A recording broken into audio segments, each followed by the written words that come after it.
ಸ್ವತಃ ಪೌರಾಯುಕ್ತೆ ಅಮೃತಾ ಗೌಡ ಅವರು ನಮ್ಮ ಜೊತೆ ಫೋನ್ ಸಂಪರ್ಕಿಸಿದ್ದಾರೆ. ಮೇಡಮ್ ನಮಸ್ಕಾರ.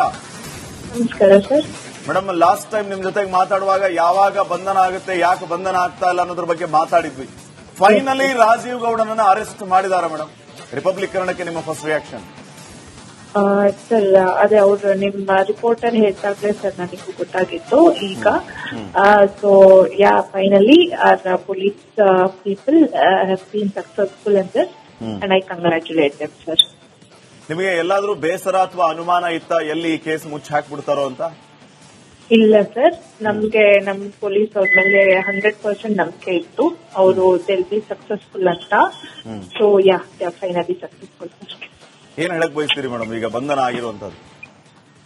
ಸರ್, ಐ ಮೀನ್ ಅದು ಕೋರ್ಟಲ್ಲಿ ಅವ್ರು ಏನ್ ನೆಕ್ಸ್ಟ್ ಪ್ರೋಸೆಸ್ ತಗೋತಾರೆ, ಅದೇ ಅದು ಏನಾಗುತ್ತೆ ಅದು ಪ್ರೋಸೆಸ್ ಪ್ರಕಾರ ಆಗತ್ತೆ ಅಂತ ಅನ್ಕೊಂಡಿದ್ದೀನಿ ಸರ್.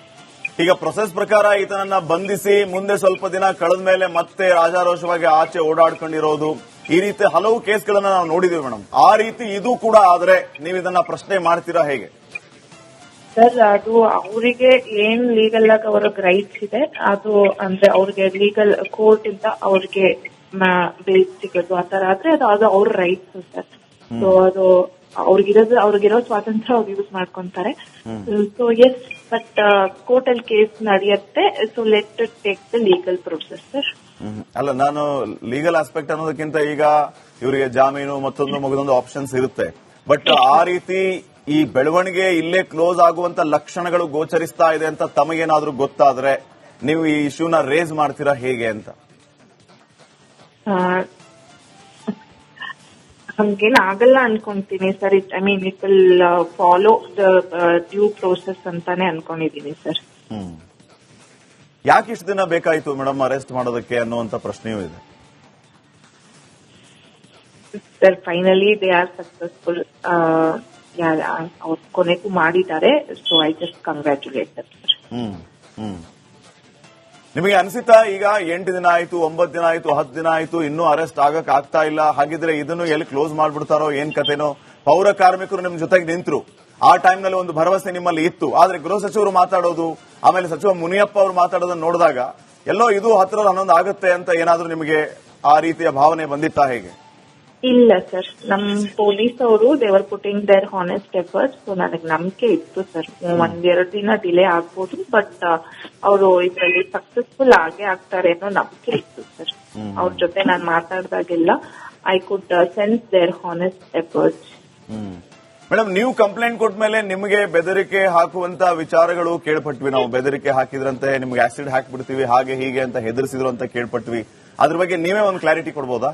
ಹಲೋ ಸರ್, ಆ ಲೆಟರ್ ಬಂದಿತ್ತು ನಿಜ, ಎಚ್ಚರಿಕೆ ಪತ್ರ ಅಂತ ಬಂದಿತ್ತು ನಿಜ. ಅದ್ ನಾವು ನಮ್ಮ ಮೇಲಾಧಿಕಾರಿಗಳಿಗೆ ತಿಳಿಸಿ ಅವ್ರ ಪರ್ಮಿಷನ್ ತಕೊಂಡು ನಾನು ಅದನ್ನ ಒಂದು FIR ಮಾಡ್ತಿದ್ದೀವಿ ಸರ್. ಅಮೃತಗೌಡ ಅವರೇ, ನಾಗೇಂದ್ರ ಬಾಬು ಮಾತಾಡ್ತೇನೆ. ನಿಮ್ಗೆ ಡೇ 1 ಇಂದ ನಾವು ಮಾತಾಡ್ತಾ ಬರ್ತಾ ಇದ್ವಿ. ನಿಮ್ಗೆ ಈ ವಿಚಾರವಾಗಿ ಧಮಕಿ ಕೂಡ, ಒಂದು ಪೋಸ್ಟ್ ಅಲ್ಲಿ ಕೂಡ ನಿಮ್ಗೆ ಆಸಿಡ್ ಹಾಕಬಹುದು ಅಂತೇಳಿ ಒಂದು ಎಚ್ಚರಿಕೆ ಸಂದೇಶ ಬಂತು, ಪೋಸ್ಟ್ ಬಂತು. ನಿಮ್ಮ ಕಚೇರಿಗೆ ಬಂದು ಪೊಲೀಸರು ಬಂದು ಮಹಜರನ್ನ ಮಾಡ್ಕೊಂಡು ಹೋಗಿದ್ರು. ಸಾಕಷ್ಟು ಬೆಳವಣಿಗೆ ಆಗಿತ್ತು. ಆದ್ರೆ ನೀವು ಧೈರ್ಯ ಮಾಡಿ ಕಂಪ್ಲೇಂಟ್ ಕೊಟ್ಟಿಲ್ಲ ಅಂದಿದ್ರೆ ಈ ಕೇಸ್ ಅಲ್ಲಿಗೆ ಮುಚ್ಚೋಗ್ತಾ ಇತ್ತು. ಇದು ಮೊದಲೇನಲ್ಲ, ರಾಜೀವ್ ಗೌಡ ಅವರು ನಿಮಗೆ ಧಮಕಿ ಹಾಕಿರೋದು ಇದು ಮೊದಲೇನಲ್ಲ. ಈ ಹಿಂದೆನೂ ಕೂಡ ಅವನು ನಿಮ್ಗೆ ಧಮಕಿ ಕೂಡ ಹಾಕಿದ್ದ. ಆಗ ಸುಮ್ಮನಾಗಿದ್ರಿ, ಈಗ ಧೈರ್ಯ ಮಾಡಿ ಕಂಪ್ಲೇಂಟ್ ಅನ್ನ ಕೊಟ್ರಿ. ನಿಮ್ಗೆ ಈ ಬಾರಿ ಕಂಪ್ಲೇಂಟ್ ಕೊಡಬೇಕು ಅಂತ ಯಾಕೆ ಅನಿಸ್ತು? ಜೊತೆಗೆ ನಿಮ್ಗೆ ಕಂಪ್ಲೇಂಟ್ ಕೊಡುವ ಸಂದರ್ಭದಲ್ಲಿ ಯಾರೆಲ್ಲ ಸಾಥ್ ಕೊಟ್ಟರು, ನಿಮ್ ಜೊತೆಗೆ ನಾವಿದ್ದೀವಿ ಅಂತೇಳಿ? ಸರ್, ಅದು ಲಾಸ್ಟ್ ಟೈಮೇ ಕಂಪ್ಲೇಂಟ್ ಅದು ಇದೇ ತರ ಆದಾಗ ನಮಗೆ ಅಂದ್ರೆ ನಮ್ ಕೆಲಸ ಕಡ್ಡಿ ಆದ್ರೆ ಕಂಪ್ಲೇಂಟ್ ಕೊಡಿ ಅಂತ ನಮ್ಗದು ಇನ್ಸ್ಟ್ರಕ್ಷನ್ಸ್ ಇತ್ತು ಸರ್. ಬಟ್ ನಾವದು ಕಂಪ್ಲೇಂಟ್ ಕೊಟ್ಟು ಅದು ಇಶ್ಯೂ ಆಗೋದು ಬೇಡ, ಫಂಕ್ಷನ್ ಇದೆ, ಇದು ಮುಗಿಲಿ ಅಂತ ಅಂದ್ಬಿಟ್ಟು ನಾವ್ ಅದನ್ನ ಪೊಲೀಸ್ ಸಪೋರ್ಟ್ ತಗೊಂಡು ಕ್ಲಿಯರ್ ಮಾಡಿಸ್ಕೊಂಡು ಸುಮ್ಮನೆ ಆಗ್ಬಿಟ್ವಿ ಸರ್. ಬಟ್ ಈ ಸರಿ ಹಂಗೆ ಆಗಿದ್ರಿಂದ ಅಂಡ್ ಎಲ್ಲರನ್ನೂ ಬೈದಿದ್ರಿಂದ we thought like I mean enough is enough. ಈ ಸರಿ we will put a complaint ಅಂತ ಅಂದ್ಬಿಟ್ಟು ನಾವು ನಮ್ಮ ಮೇಲಾಧಿಕಾರಿಗಳಿಗೆ ಫಸ್ಟ್ ತಿಳಿಸಿ ಅವ್ರಿಗೆಲ್ಲ ಗೊತ್ತಾಗಿ ತದನಂತರ ಆಮೇಲೆ ನಾವು ಡಿಸಿಷನ್ ತಗೊಂಡು we filed a case sir. Okay madam, ನೀವು ಮೊನ್ನೆ ಮಾತಾಡ್ಬೇಕಾದ್ರೆ ನಾನು ನಿಮ್ಗೆ ಒಂದು ಪ್ರಶ್ನೆ ಕೇಳಿದೆ. ಪೊಲೀಸರು ಏನಾದ್ರು ನಿಮಗೆ ಅಪ್ಡೇಟ್ ಕೊಡ್ತಿದಾರಾ ಈ ವಿಚಾರವಾಗಿ ಅಂತ ನೀವು ಹೇಳಿದ್ರಿ? ಇಲ್ಲ, ಆದಷ್ಟು ಬೇಗ ಪೊಲೀಸ್ನವರು ರಾಜೀವ್ ಗೌಡನನ್ನ ಅರೆಸ್ಟ್ ಮಾಡ್ತಾರೆ ಅಂತ ಹೇಳಿ ವಿಶ್ವಾಸವನ್ನ ಕೂಡ ವ್ಯಕ್ತಪಡಿಸಿದ್ರಿ. ಆದ್ರೂ 14 ದಿನ ಆಯ್ತು ಆತನನ್ನ ಹುಡ್ಕೋದಕ್ಕೆ, ಆತನನ್ನ ಪತ್ತೆ ಹಚ್ಚೋದಕ್ಕೆ. ಕೊನೆಗೂ ಕೂಡ ಆತ ಅರೆಸ್ಟ್ ಆಗಿದ್ದಾನೆ ಅನ್ನೋ ಮಾಹಿತಿ ಇದೆ, ಅಧಿಕೃತವಾಗಿ ಅನೌನ್ಸ್ ಆಗಬೇಕು. ಈಗ ನಮಗೆ ಸಿಕ್ಕಿರುವಂತಹ ಮಾಹಿತಿ ಪ್ರಕಾರ ಎಷ್ಟು ವಿಶ್ವಾಸ ಇತ್ತು? ಸರ್ ಅವ್ರು ನಾನು ಅವ್ರ ಜೊತೆ ಮಾತಾಡ್ಬೇಕಾದ್ರೆ ವೈಲ್ ನಾವು document while we were supporting them, ಅವರು ಇನ್ವೆಸ್ಟಿಗೇಷನ್ ಗೆ ಸಪೋರ್ಟ್ ಡಾಕ್ಯುಮೆಂಟ್ಸ್ ರಿಲೇಟೆಡ್ ಏನಾದ್ರು ಕೇಳಿದ್ರೆ ನಾವು ಕೊಡುವಾಗ we could see dum stressed already. ಅವರು ಪಾಪ ಇದರಲ್ಲಿ ಈ ಕಾರ್ಯದಲ್ಲೇ ಅವರು ಸ್ಟ್ರೆಸ್ ಔಟ್ ಆಗಿದ್ದು ನಮಗೆ ಗೊತ್ತಾಗ್ತಿತ್ತು sir. We didn't wanted to put more pressure on them, but I could see ಅವ್ರ ಎಫರ್ಟ್ಸ್ ಅವ್ರು ಹಾಕ್ತಾ ಇದಾರೆ ಅಂತ. ಸೊ ಹಾಗಾಗಿ ನಾನು ಜಾಸ್ತಿ ಅವ್ರನ್ನೇನು ಕೇಳ್ತಿರ್ಲಿಲ್ಲ. ಅವ್ರು ಆಲ್ರೆಡಿ ಸ್ಟ್ರೆಸ್ ಔಟ್ ಇದ್ದಾರೆ. So let us give them their space, ಅವರು ಮಾಡ್ತಾರೆ ಅಂತ ನಾನು ಸುಮ್ಮನಾಗ್ಬಿಟ್ಟೆ ಸರ್. ನಾನು ಅಷ್ಟೊಂದೇನು ಅವ್ರನ್ನ ಕೇಳಲಿಕ್ಕೆ ಹೋಗಿಲ್ಲ ಸರ್. ನೀವು ಕಂಪ್ಲೇಂಟ್ ಮಾಡಿದ ನಂತರ ಮತ್ತೆ ನಿಮಗೆ ಫೋನ್ಗಳ ಮೂಲಕನೋ ಅಥವಾ ಪತ್ರಗಳ ಮೂಲಕನೋ ಬೆದರಿಕೆ ಹಾಕುವಂತ ಕೆಲಸ ನೇರವಾಗಿ ರಾಜೀವ್ ಗೌಡ ಇಂದ ಆಯ್ತಾ?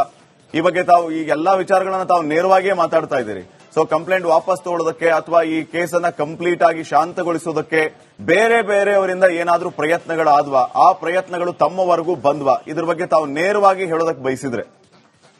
ಸರ್ ನಮ್ಗ ಅವರು ಸರ್ ಇಂದ ಏನ್ ನಮ್ಗ ಆತರ ಎಲ್ಲ ಬಂದಿಲ್ಲ sir. Let me be very honest, ಅವರಿಂದ ಹಂಗೆಲ್ಲ ಏನ್ ಬಂದಿಲ್ಲ. ಬಟ್ ಯಾವ್ದೋ ಒಂದು ಅನಾಮಧೇಯ ಪತ್ರ ಬಂತು.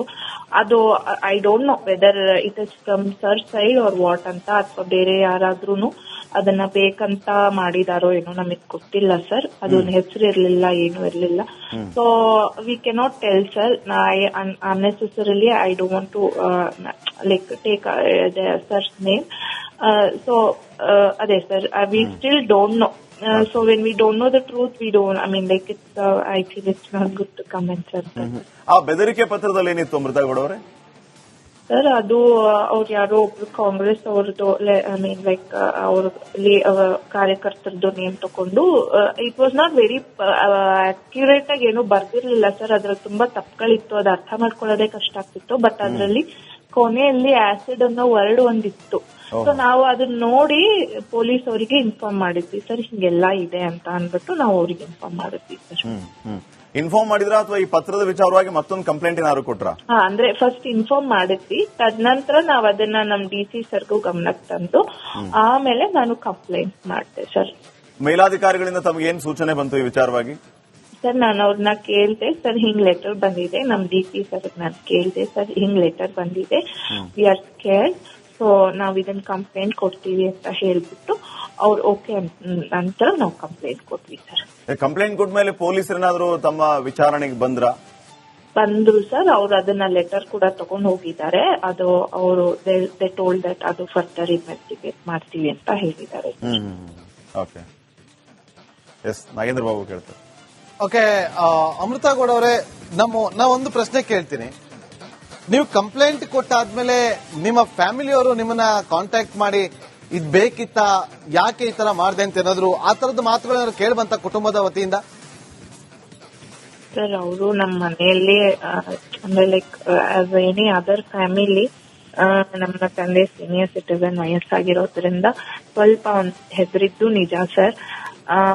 At one point of time ಹೌದು ಅದು ಆಗಿತ್ತು. ಬಟ್ ಆಮೇಲೆ ವಿ ಥಾಟ್ ಲೈಕ್ ಇಲ್ಲ ಇದು ಆಗಿದೆ, ಈಗ ಕಂಪ್ಲೇಂಟ್ ಕೊಟ್ಟಿದ್ದೀವಿ, ಲೆಟ್ ಫಾಲೋ ದ ಪ್ರೋಸೆಸ್ ಅನ್ಕೊಂಡು ನಾವೇ ಧೈರ್ಯ ತಗೊಂಡಿದ್ದೀವಿ. ಅಮೃತ ಗೌಡ ಅವರೇ, ಈಗ ನೋಡಿ, ನೀವು ಒಬ್ರು KS ಅಧಿಕಾರಿ ಆಗಿದ್ದಂತವ್ರು, ನಾನು ಅವತ್ತು ಕೂಡ ಪ್ರಶ್ನೆ ಮಾಡಿದೆ, ನೀವು ಅಂದ್ಕೊಂಡಿರೋದು ಲಕ್ಷ ಲಕ್ಷ ಸಂಬಳವನ್ನ ತಗೋಬೋದಿತ್ತು, ಆದ್ರೆ ಅದೆಲ್ಲವನ್ನು ಕೂಡ ಬಿಟ್ಟು ನೀವು ಇಲ್ಲಿ KS ಆಗಿ ಬಂದಿದ್ದು. Yes sir. ನೀವು ಇವತ್ತು ಕೊಟ್ಟಂತ ಸಂದೇಶ ಇಡೀ ರಾಜ್ಯದಲ್ಲಿ ಕೆಲಸ ಕರ್ತವ್ಯವನ್ನು ನಿರ್ವಹಿಸ್ತಾ ಇರುವಂತ ಪ್ರತಿಯೊಬ್ಬ ಮಹಿಳಾ ಅಧಿಕಾರಿಗೆ ಒಂದು ರೀತಿಯಲ್ಲಿ ಧೈರ್ಯ ಬಂದಂತಾಗಿದೆ ಅನ್ನೋದನ್ನ ಒಪ್ಕೊಳ್ತೀರಾ? ಸರ್ ನಮ್ದು ಎಕ್ಸಿಕ್ಯೂಟಿವ್ ಅಲ್ಲಿ ನಾವು ಗವರ್ಮೆಂಟ್ ಸರ್ವೆಂಟ್ ಆಗಿ we are all like 24/7 on service. ನಮಗೆ ನಾವು at any point of time ಯಾವಾಗ್ಲೂ ಅದು ನಮ್ಗೆ ಕೆಲಸದಲ್ಲೇ ಇರ್ತೀವಿ, ಇದರಲ್ಲೇ ಇರ್ತೀವಿ ಸರ್. ಸೊ ಈ ತರ ಇನ್ಸಿಡೆಂಟ್ಸ್ ಗಳು ಆಗತ್ತೆ, ಬಟ್ ಧೈರ್ಯ ಗೆಡಬಾರ್ದು, ಮಾಡ್ಬೇಕು ಅಂತಾನೆ. This is what like I want. I mean ಎಲ್ರೂ ಹೀಗೆ ಮಾಡ್ತಾರೆ ಸರ್, ಎಲ್ರಿಗೂ ಧೈರ್ಯ ಇರುತ್ತೆ, ಹೀಗೆ ಇರ್ಬೇಕು ಅಂತ ನಾನು ಅಂದ್ರೆ ಐ ಜಸ್ಟ್ ವಿಶ್ ಸರ್. ಈಗ ಅಮೃತಗೌಡ ಅವರೇ, ಈಗ ಪೊಲೀಸ್ ಏನಾದ್ರು ನಿಮ್ಮನ್ನ ಕಾಂಟ್ಯಾಕ್ಟ್ ಮಾಡಿದ್ರ ಈಗ ಅರೆಸ್ಟ್ ಆಗಿದೆ ಅನ್ನೋ ಮಾಹಿತಿ ಹೊರಬಿದ್ದ ನಂತರ? ಇಲ್ಲ ಸರ್, ಅವ್ರು ನಮ್ಗಿನ್ನೂ ಏನು ಅಫಿಷಿಯಲಿ ಹೇಳಿಲ್ಲ. ನಮ್ಗೆ ನಿಮ್ ರಿಪೋರ್ಟರ್ ಇಂದಾನೇ ಫಸ್ಟ್ ಇನ್ಫಾರ್ಮೇಶನ್ ಗೊತ್ತಾಗಿತ್ತು ಸರ್. ಇನ್ವೆಸ್ಟಿಗೇಷನ್ ಹೇಗೆ ಮಾಡ್ತಾ ಇದ್ವಿ ಅನ್ನೋದ್ರ ಬಗ್ಗೆ ಏನಾದ್ರು ನಿಮಗೆ ಮಾಹಿತಿ ಕೊಡ್ತಾ ಇದ್ರಾ? ಇಲ್ಲ ಸರ್, ನಾನ್ ಕೇಳಿಲ್ಲ. ಐ ಥಾಟ್ ಲೈಕ್ ಅದು ಅವ್ರದ್ದು ಅಂದ್ರೆ ಕಾನ್ಫಿಡೆನ್ಶಿಯಲ್ ಇರತ್ತೆ, ಐ ಶುಡ್ ಅಂಡರ್ಸ್ಟ್ಯಾಂಡ್ ಅನ್ಕೊಂಡು ನಾನೇ ಕೇಳಲಿಲ್ಲ ಸರ್. ಯಾಕಂದ್ರೆ ನೀವು ಒಬ್ರು ಕಂಪ್ಲೇಂಟ್, ನೀವೇ ದೂರುದಾರರಾಗಿರುವಂತ ಹಿನ್ನೆಲೆಯಲ್ಲಿ ಅಲ್ಲಿ 2 FIR ಆಗಿದೆ. ನೀವು ಕೊಟ್ಟಿರುವಂತ ಕಂಪ್ಲೇಂಟ್ ಆಧಾರದಲ್ಲಿ ಒಂದು FIR ಆಗಿರುವಂತ ಹಿನ್ನೆಲೆಯಲ್ಲಿ ನಿಮ್ಗೆ ಪ್ರತಿಯೊಂದು ಮಾಹಿತಿಯನ್ನ ಪೊಲೀಸ್ನವರು ಕೊಡಬೇಕಾಗುತ್ತೆ.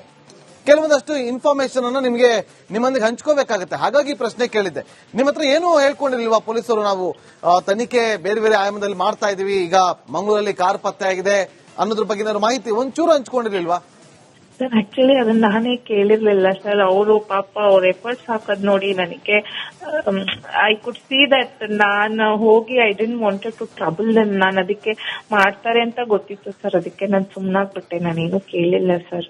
I could sense that stress in them, ಅದಕ್ಕೆ ನಾನೇನು ಕೇಳಿಲ್ಲ ಸರ್.